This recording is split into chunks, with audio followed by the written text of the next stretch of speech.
Hello folks. Well, now that we've had a look at type checking and some of the basics of Lisp, let's get into the use of selection, so things like if statements and whatnot.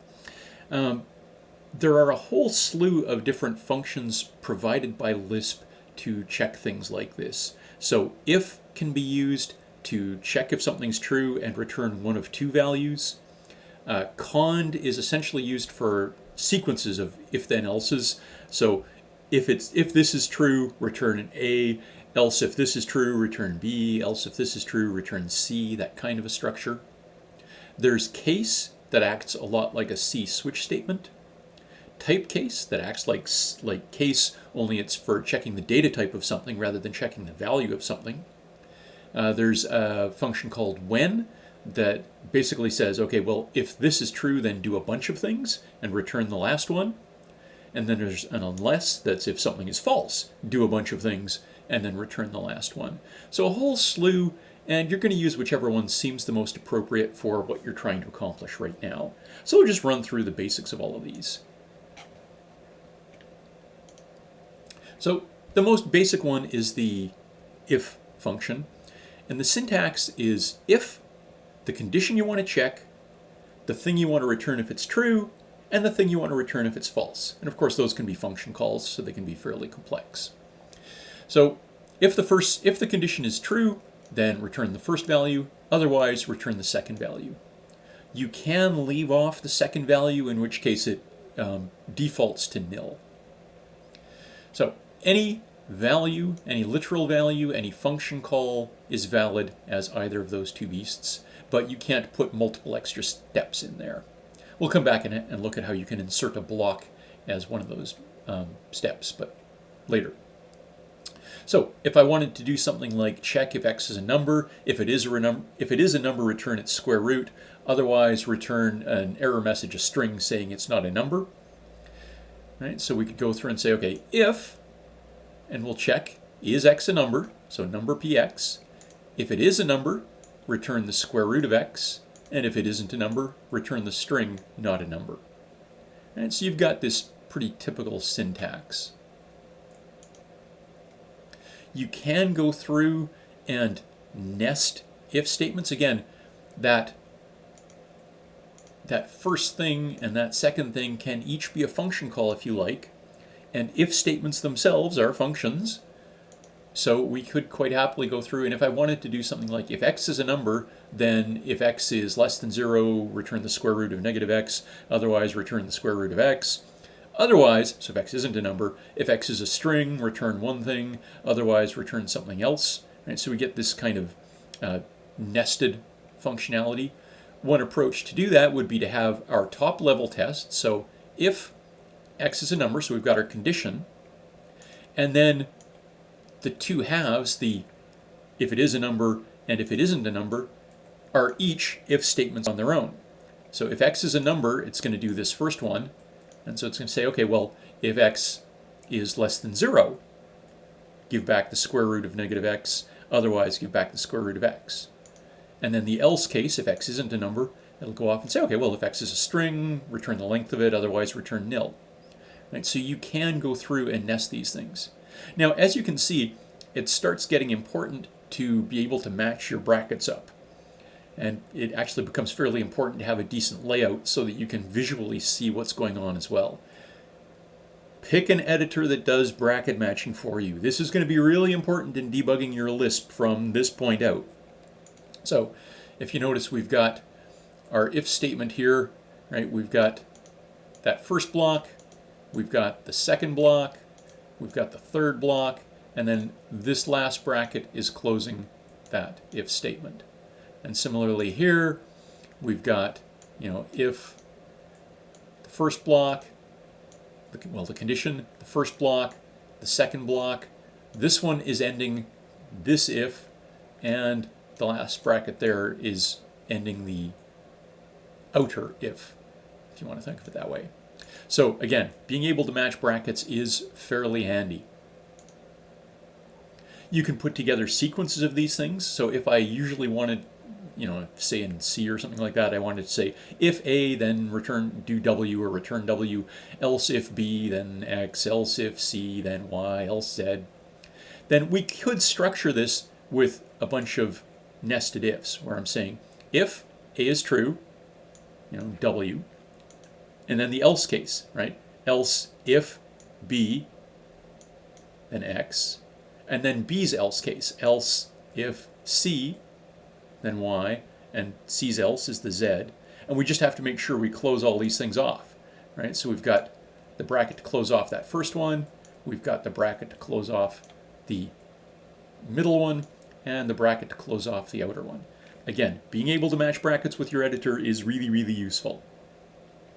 Now, this kind of syntax is perfectly valid, but it can get a little cumbersome to read. There is a cond statement, basically condition checker, where we can use it as an alternative to this giant sequence of if-elses. So if the functionality that you wanted was something like what we just did, where, if A, then W, else if B, else if C, else Z, we can do that with a cond. So again, the function is cond, and we'll have an end to it eventually, and then you give it a whole series of pairs, where the first thing in the pair is the condition to check, the value to check, and you're saying if A is true, then return W. If A isn't true, then we go on and check B, and if B is true, we return X, and if not, then we go on and check C, and if C is true, we return Y, and then the way we do an else is to throw a T at the end, right? T is for true, so this is automatically going to be true. So this is essentially saying, if A, W, else if B, X, else if C, Y, else Z.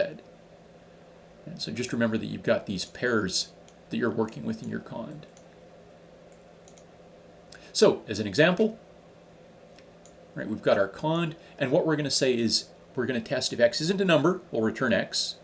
Otherwise, if it's negative, we'll return 10 times X. And otherwise we'll return X minus 5. Not for any good reason, just to show a bunch of ifs, elses. So again, for each cond, it's a pair. It's the condition to check and the thing to return if that condition is true. So we're saying if it's not the case that X is a number, return X. And then the second pair, otherwise, if X is less than 0, then return 10 times X. And then the last pair is our general else. Otherwise, return, there's a syntax error for you. That should be minus X5. So otherwise, return X minus 5. And again, you've got your bracket to close off that last pair and your bracket to close off the cond. You can create compound expressions. So if you've got a bunch of things you want to check, if you want to check if A and B and C, then you can just use the function and you can give it as many arguments as you like. So it's basically saying if all of these things are true, or if any one of these things are true. Not, obviously, is taking the opposite. If X is true, it returns false, otherwise it returns true. And again, you can compound these in as fancy a combination as you happen to feel like. Right? So you can build up compound expressions. All right, a couple more.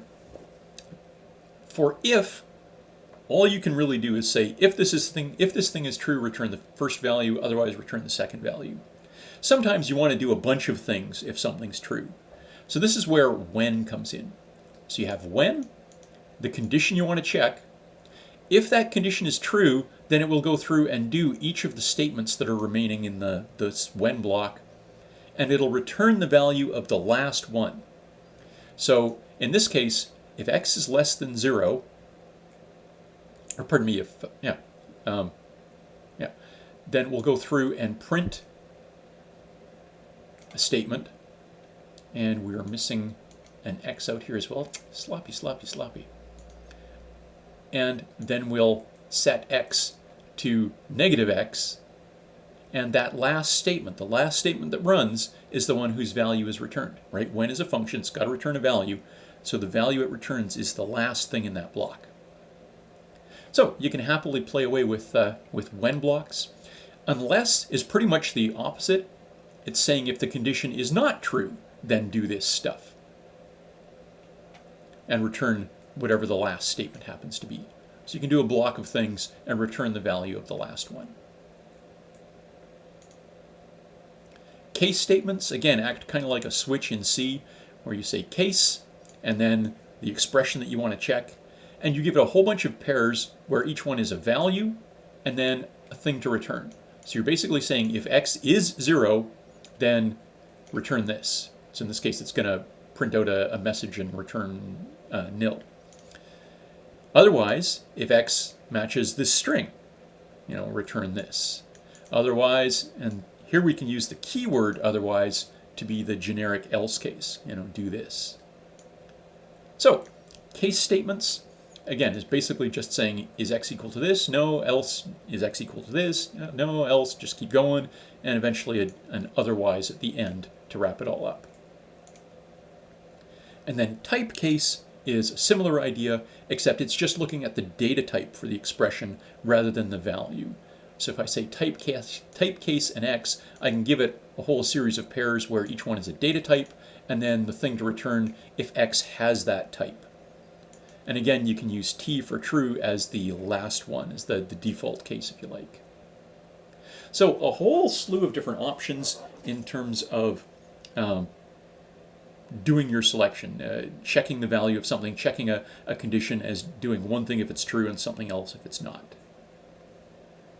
All right, I think we will leave it there, and we'll start playing with these as we get into function definitions in our next time around.